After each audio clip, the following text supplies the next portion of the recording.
kau cuma pembantu dari Indonesia. Kalau bisa kalahkan aku nikahi kamu sekarang juga. Kalimat sombong itu keluar dari mulut pria Jepang bernama Ryu, juara karate nasional. Tapi yang ia tantang bukan wanita biasa, melainkan seorang TKI dari Yogyakarta yang dayam-dayam mewarisi darah pendekar silat.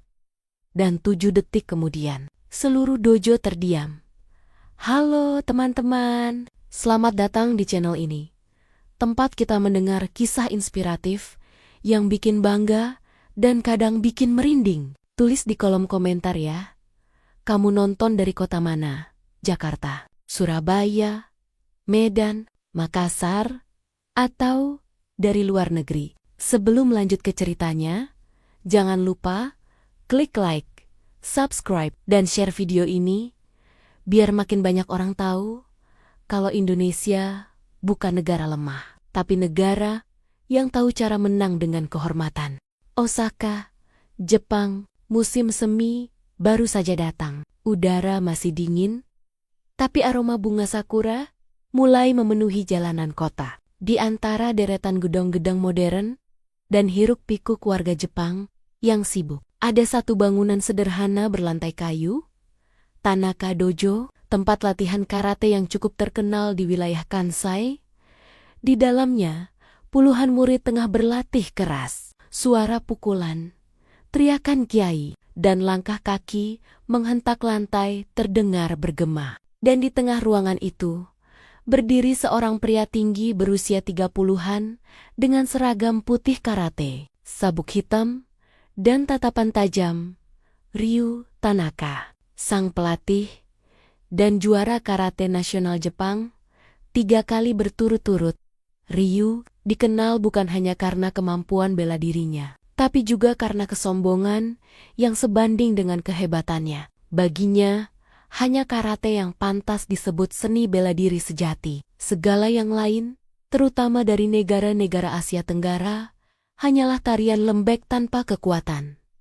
Sore itu, latihan baru saja selesai. Para murid mulai beristirahat.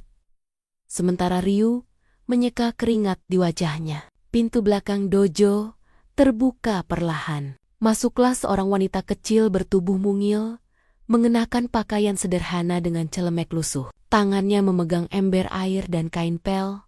Wajahnya terlihat lembut tapi tegas. Dialah Siti Aisyah, seorang TKI asal Yogyakarta yang bekerja membersihkan dojo setiap sore. Sumimasen, katanya pelan. Menunduk sopan. Bahasa Jepang sederhana yang ia pelajari dari majikannya. Boleh saya bersih-bersih sekarang? Beberapa murid langsung menatapnya dengan wajah geli. Salah satu dari mereka berbisik sambil tertawa kecil. Lihat, pembantu dari Indonesia datang lagi. Mereka kecil, tapi tangguh ya, sensei. Tangguh. Hah, mereka cuma bisa bersih-bersih. Tawa pun pecah. Siti hanya tersenyum. Ia sudah terbiasa dengan komentar seperti itu. Ia berjalan pelan, mulai mengepel lantai dojo yang masih basah oleh keringat latihan. Gerakannya tenang, penuh kesabaran. Seperti orang yang sudah lama melatih kendali diri. Tapi langkahnya berhenti ketika mendengar suara Ryu. Hei, kamu, jangan di situ. Lantai masih kotor dari sepatu muridku. Kalau kamu pel sekarang, malah licin. Nada bicaranya bukan peringatan, tapi perintah merendahkan. Siti menunduk sopan. Baik, saya tunggu sampai selesai. Namun, baru ia berbalik. Ryu menambahkan dengan tawa kecil. Kalau kamu suka bersih-bersih dojo, seharusnya kamu sekalian ikut latihan. Siapa tahu, bisa jadi juara. Di lomba pel dunia, tawa keras terdengar. Para murid ikut tertawa. Siti terdiam. Ia menatap Ryu dengan pandangan datar. Bukan marah, bukan tersinggung, tapi penuh ketenangan yang entah kenapa membuat suasana mendadak hening beberapa detik. Ada sesuatu di mata wanita itu, sesuatu yang Ryu tidak bisa jelaskan. Bukan ketakutan, bukan kepasrahan, tapi keyakinan. Namun karena egonya terlalu besar, Ryu justru merasa tertantang oleh ketenangan itu. Kau bisa apa selain mengepel? Katanya lagi. Aku, jawab Siti, dengan suara pelan tapi jelas. Saya belajar bela diri sedikit di kampung dulu. Satu dojo, langsung tertawa lagi. Bela diri dari Indonesia. Pasti cuma gerak tari. Ya, tunjukkan dong. Kami mau lihat tarianmu. Siti menunduk. Ia tidak ingin mempermalukan siapapun. Tapi Ryu mendekat, berdiri sekitar 1 meter di depannya. Kalau begitu, coba tunjukkan. Pukul aku sekali saja. Kalau aku sampai bergeser sedikit, aku akui kamu jago. Saya tidak mau bertarung tanpa alasan, Tuan. Jawab Siti tenang. Takut, ejek Ryu. Tidak, saya hanya tidak melawan orang yang belum belajar menahan diri. Ruangan langsung sunyi. Kalimat itu sederhana, tapi terdengar seperti tamparan. Beberapa murid terdiam, sebagian lainnya tertawa canggung. Ryu menatapnya tajam. Tapi dalam hati, ada sesuatu yang menggelitik. Rasa malu yang ia tutupi dengan kemarahan. Kau benar-benar berani bicara seperti itu? Saya cuma bicara yang benar, jawab Siti lembut. Ryu menghela napas keras, lalu berjalan pergi sambil berkata, baiklah, suatu hari, aku akan buktikan bahwa bela diri kampungmu itu tidak selevel dengan karate Jepang. Siti hanya menjawab, kita lihat nanti, Tuan. Dan saat itu, tidak ada yang tahu bahwa kalimat sederhana itu akan menjadi awal dari peristiwa yang mengguncang Dojo Tanaka dan membuat seluruh murid di sana akhirnya belajar arti sebenarnya dari kehormatan dan kerendahan hati.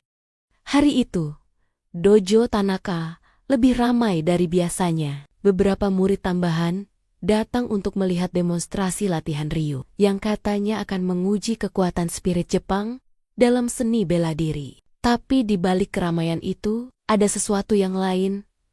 Ego yang belum sembuh sejak kejadian beberapa hari lalu. Ryu masih menyimpan rasa tidak nyaman. Bayangan wajah Siti yang menatapnya tenang, tanpa takut, terus menghantui pikirannya. Ia tidak bisa menerima bahwa wanita pembantu dari negeri yang sering ia pandang rendah berani berbicara setenang itu. Sore itu, Siti datang seperti biasa, membawa ember dan kain pel. Begitu membuka pintu dojo, suasana terasa aneh. Semua mata menatapnya. Hei, si kecil dari Indonesia, datang lagi, teriak salah satu murid sambil tertawa. Hati-hati, nanti lantainya terlalu licin dan Sensei terpeleset lagi. Tawa pun menggema di seluruh dojo. Siti menunduk sopan. Ia sudah terbiasa diperlakukan seperti itu. Namun kali ini, Ryu melangkah maju dengan tatapan menantang. Siti, ya Tuan, aku ingin tahu, bela diri apa yang kamu pelajari di negerimu itu? Namanya pencaksilat, jawab Siti singkat. Silat, Ryu tertawa kecil. Aku pernah lihat di video, sepertinya lembut sekali. Seperti tarian untuk anak-anak. Siti menatapnya sebentar, lalu berkata dengan suara lembut tapi tegas. Yang lembut bukan gerakannya, Tuan. Yang lembut adalah hatinya. Tiba-tiba suasana berubah. Kalimat itu sederhana, tapi menggetarkan. Ryu merasa seperti ditantang di depan semua muridnya. Ia menatap Siti dengan senyum meremehkan. Kalau begitu, mari kita lihat seberapa kuat hati lembutmu itu. Siti mengerutkan kening. Maksud Tuan, sparring. Sparring, aku ingin kamu melawanku. Hanya 1 ronde. Kalau kamu bisa menjatuhkanku. Ia berhenti sejenak, lalu berkata dengan nada menggoda yang penuh kesombongan. Kamu akan jadi istriku. Semua murid tertawa keras. Beberapa menepuk lantai dojo, sebagian bersorak. Suasana menjadi gaduh. Siti mematung. Ia tahu, pria ini tidak sedang bercanda. Ego Ryu sudah terlalu dalam untuk ditahan dengan kata-kata. Dan kalau saya kalah?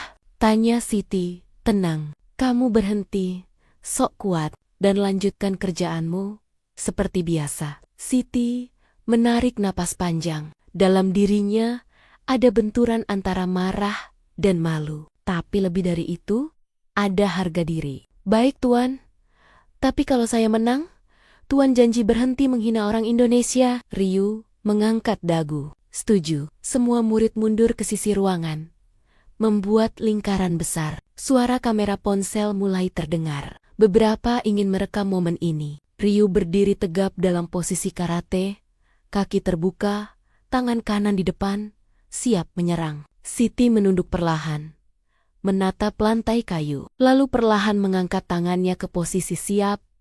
Posisi silat harimau, tubuh rendah, gerakan halus tapi tegas. Mulai, teriak salah satu instruktur. Ryu menyerang duluan, langkahnya cepat, presisi, seperti mesin. Tendangan depan diarahkan ke dada Siti. Tapi detik berikutnya, Siti menghilang dari jalur tendangan. Gerakannya seperti air, tanpa membalas, tanpa panik. Ia hanya menggeser kaki ke kiri, lalu menepuk sisi kaki Ryu dengan telapak tangan kanan. Gerakan kecil, tapi cukup untuk membuat keseimbangan Ryu goyah. Ryu kaget, tapi segera menyerang lagi. Kali ini, tinju cepat mengarah ke bahu Siti, namun ia memutar tubuh, menangkis dengan pergelangan tangan, lalu memutar tangan Ryu ke belakang dalam satu gerakan spiral. Sendi bahu pria itu tertekuk, tubuhnya miring, dan sebelum sempat bangun, Siti menahan pergelangan tangannya, menatap langsung ke matanya. Tatapan yang tak bisa dijelaskan. Bukan marah, bukan bangga, tapi iba. Sudah cukup tuan, hening. Semua murid terpaku. Ryu menatap ke bawah, sadar bahwa ia sudah kalah. Dalam hitungan detik, ia melepaskan diri pelan. Menatap wanita itu dengan campuran malu dan kagum. Suara tawa yang tadi menggema, kini hilang total. Bahkan suara napas pun terdengar jelas di dojo itu. Siti membungkuk sopan. Terima kasih atas latihannya tuan. Lalu ia mengambil kembali ember yang tadi ditaruh di sudut ruangan. Berjalan keluar, seperti tidak terjadi apa-apa. Ryu berdiri terpaku, keringat dingin menetes di pelipisnya. Dalam hatinya, untuk pertama kali dalam hidup, ia merasa kecil di depan seseorang yang bahkan tidak punya gelar, tidak punya sabuk, tidak punya ego. Dan hari itu, semua orang di dojo Tanaka belajar satu hal. Rendah hati itu lebih sulit daripada menang. Setelah duel itu, dojo Tanaka berubah menjadi tempat yang asing bagi Ryu. Dinding kayu yang biasanya dipenuhi gema teriakan dan semangat latihan, kini terasa terlalu sunyi. Bukan karena latihan berhenti, tapi karena semua orang mulai melihat Ryu dengan cara yang berbeda. Ia masih datang setiap pagi, tetap melatih murid-muridnya, tapi entah kenapa sorak semangat tak lagi terdengar seperti dulu. Murid-muridnya diam. Mereka tak lagi menertawakan Siti, tak lagi menyindir wanita itu seperti sebelumnya. Mereka hanya berlatih dengan pandangan penuh rasa ingin tahu dan rasa hormat yang tumbuh dari kekalahan yang tak bisa mereka pahami. Ryu tahu, perubahan itu bukan karena rasa takut. Mereka tidak takut pada Siti. Mereka takut pada kebenaran yang Siti tunjukkan. Bahwa kekuatan tidak selalu berarti menaklukkan. Siti sendiri tidak pernah membicarakan kejadian itu lagi. Setiap sore ia datang, seperti biasa, mengepel lantai dojo, menata peralatan latihan, menyapu halaman depan. Tidak ada yang berubah dalam sikapnya, seolah pertarungan itu tidak pernah terjadi. Namun justru sikap tenang itu yang membuat Ryu tidak bisa tenang. Ia memperhatikan dari jauh. Wanita itu bekerja dalam diam. Namun setiap gerakannya terasa seperti pelajaran yang tidak pernah ia dapatkan dari sensei manapun. Sampai suatu sore, Ryu akhirnya mendekatinya. Siti. Ya tuan, jawabnya sambil terus mengepel. Kenapa waktu itu kamu tidak melanjutkan serangan? Kamu bisa saja menjatuhkanku sepenuhnya. Siti berhenti, menatap lantai sejenak, lalu berkata pelan. Karena bukan itu tujuan saya, bukan? Saya tidak ingin menang, tuan. Saya hanya ingin menunjukkan bahwa yang direndahkan belum tentu lemah. Ryu terdiam. Kata-kata itu sederhana, tapi terasa menohok, jauh lebih dalam dari pukulan apapun. Ia mencoba tersenyum, tapi gagal. Egonya pecah dalam diam. Kau membuatku malu di depan murid-muridku. Maaf Tuan, tapi anehnya, aku tidak marah. Lanjut Ryu dengan nada rendah. Aku malah berterima kasih. Siti menatapnya, bingung. Ryu menghela napas panjang. Aku pikir aku tahu arti kekuatan. Ternyata selama ini aku hanya tahu cara memukul, bukan cara mengendalikan diri. Itu sebabnya silat disebut pencak dan silat, Tuan. Jawab Siti lembut. Pencak itu gerak, silat itu hati. Tanpa hati, semua gerak hanya jadi kekerasan. Kata-kata itu membuat Ryu menunduk. Untuk pertama kali dalam hidupnya, ia merasa seperti murid lagi. Hari-hari berikutnya, suasana dojo berubah lebih hangat. Beberapa murid mulai mendekati Siti.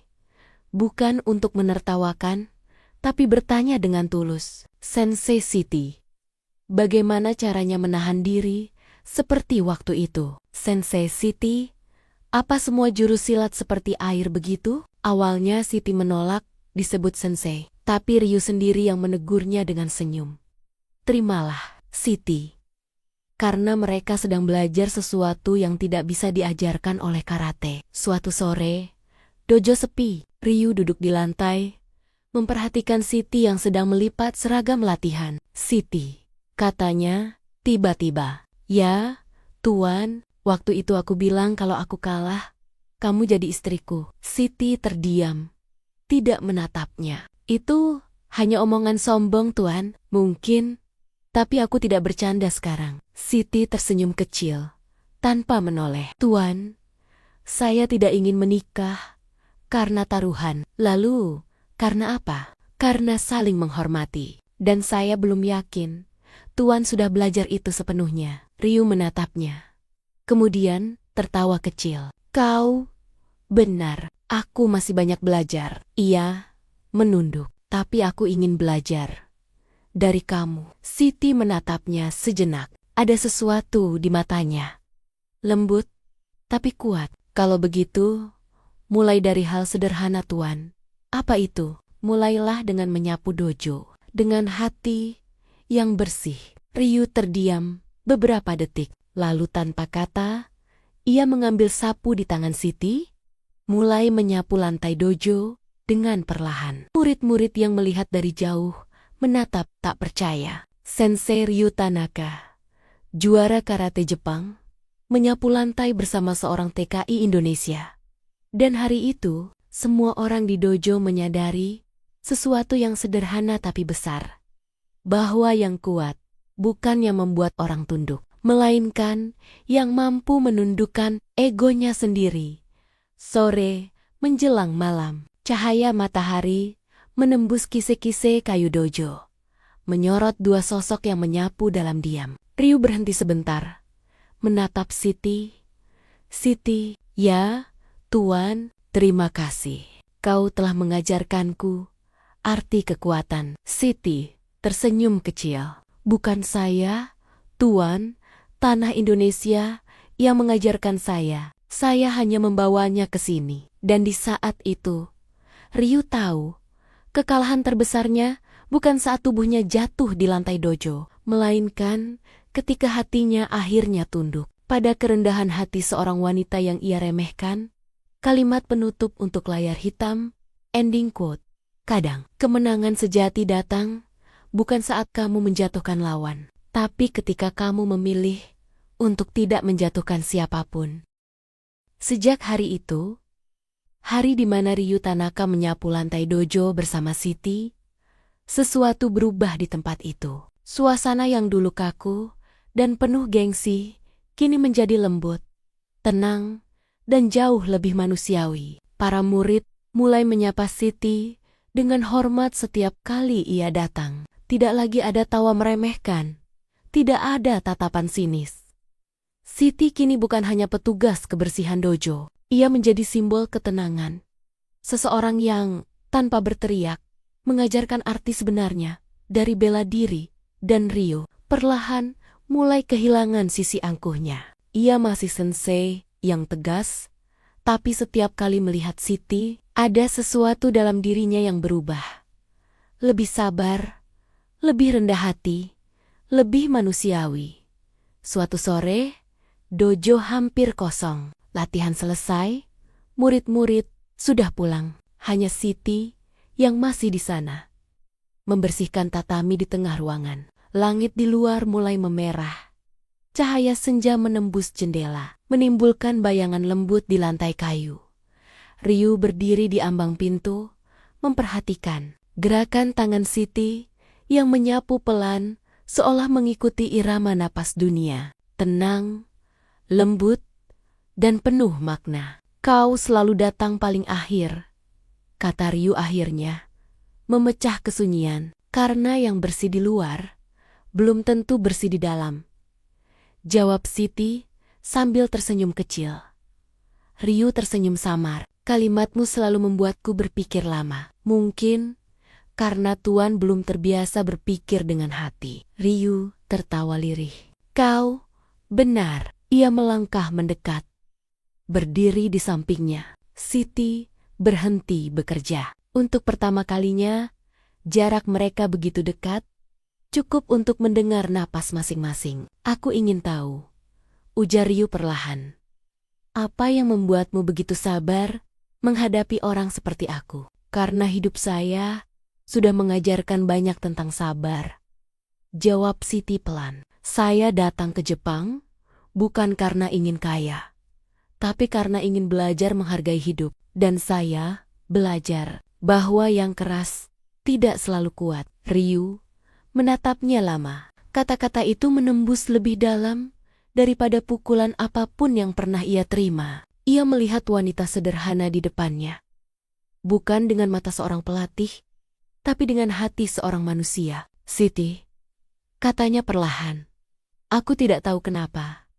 Tapi setiap kali kamu bicara, aku merasa aku yang jadi murid sekarang. Mungkin karena untuk pertama kalinya Tuan belajar dengan hati, bukan dengan kepala. Keduanya terdiam. Suasana dojo senyap, hanya suara jam dinding yang berdetak pelan.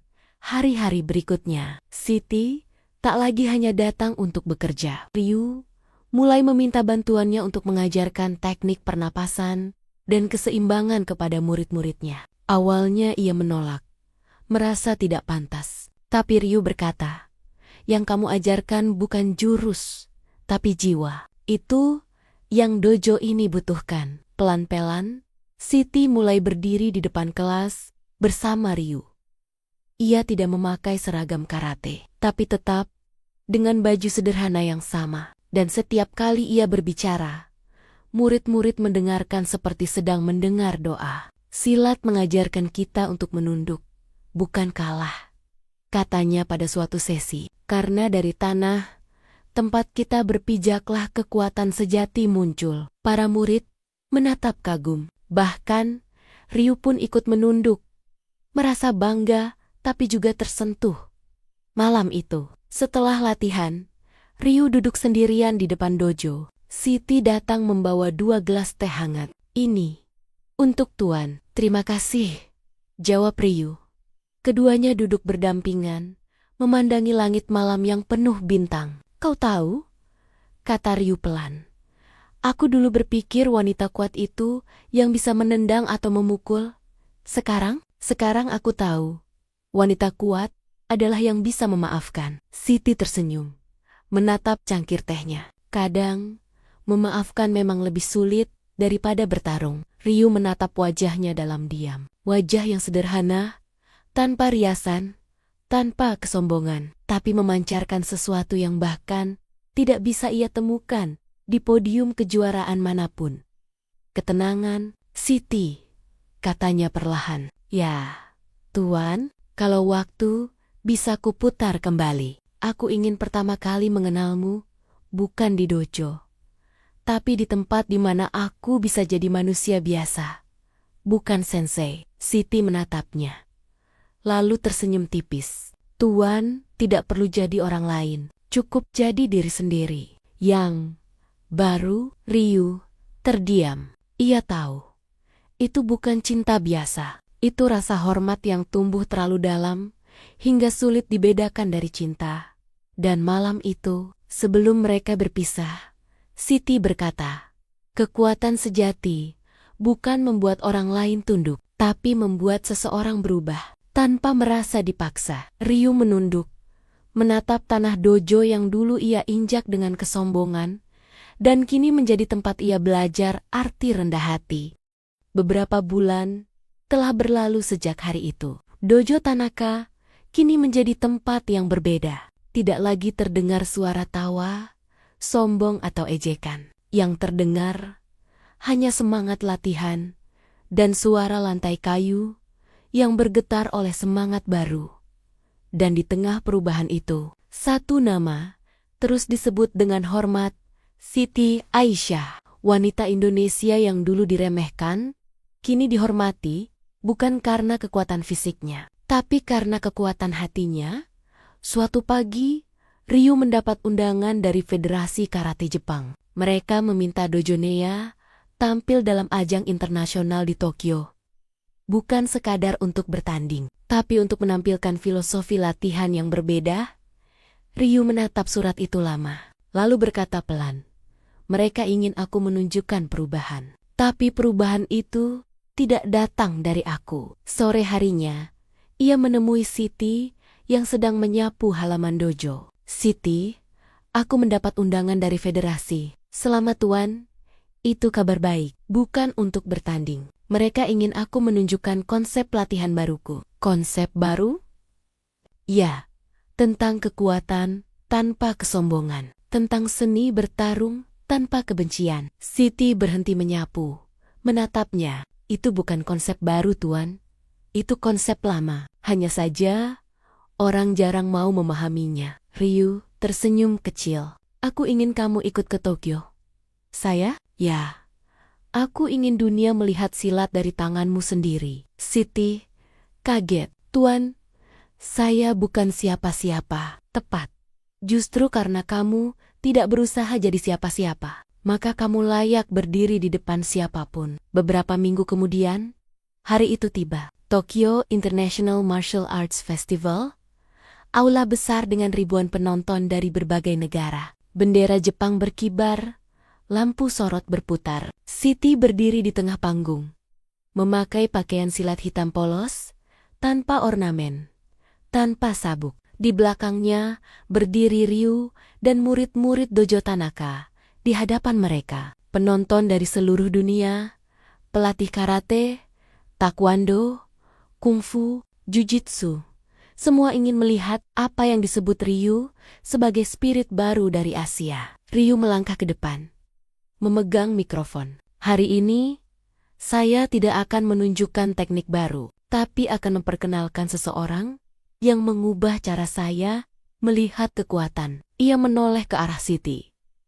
Seorang wanita sederhana dari Indonesia yang mengajarkan saya arti menghormati diri sendiri dan orang lain. Tepuk tangan kecil terdengar. Siti membungkuk, lalu melangkah ke depan. Tangannya mulai bergerak pelan. Langkahnya ringan, tapi mantap. Setiap gerak seperti tarian, tapi bukan tarian untuk hiburan. Itu adalah bahasa tubuh dari jiwa yang damai. Ia memperagakan jurus silat harimau, langkah rendah yang menyapu udara, lalu berubah menjadi jurus elang. Tangan melambai kuat, penuh keyakinan. Gerakannya tidak keras, tapi setiap penonton bisa merasakan energi yang tenang, kekuatan yang tidak menyerang, tapi melindungi. Ryu memperhatikan dari samping panggung. Matanya sedikit berkaca. Ia tahu, wanita itu tidak hanya membawa nama dirinya, tapi membawa jiwa Indonesia di hadapan dunia. Setelah pertunjukan, suasana ruangan sunyi sesaat, lalu berubah menjadi tepuk tangan panjang. Beberapa pelatih karate maju, menunduk hormat kepada Siti. Salah satu dari mereka berkata, "Kami pikir silat hanyalah tarian, tapi ternyata itu doa yang bergerak." Ryu menunduk, tersenyum bangga, bukan sebagai pelatih, bukan sebagai pria, tapi sebagai manusia yang baru saja belajar arti kesederhanaan, Siti mendekatinya, berkata pelan. Sekarang mereka sudah tahu, Tuan, bukan tentang siapa yang lebih kuat, tapi siapa yang lebih mengerti hati. Ryu mengangguk. Terima kasih Siti. Tanpamu, dojo ini tidak akan pernah punya jiwa. Beberapa bulan kemudian, berita tentang penampilan itu tersebar. Federasi Karate Jepang menulis laporan resmi. Dojo Tanaka memperkenalkan konsep pelatihan baru yang menggabungkan prinsip moral dari bela diri tradisional Indonesia, keseimbangan, kesabaran, dan kerendahan hati sebagai bentuk tertinggi dari kekuatan. Nama Siti menjadi inspirasi, bukan karena ketenarannya, tapi karena pesan diamnya. Ia menolak tawaran mengajar di Tokyo, memilih kembali ke Yogyakarta. Saya sudah cukup. Tugas saya hanya membawa pesan, bukan mencari panggung, katanya sebelum berangkat pulang.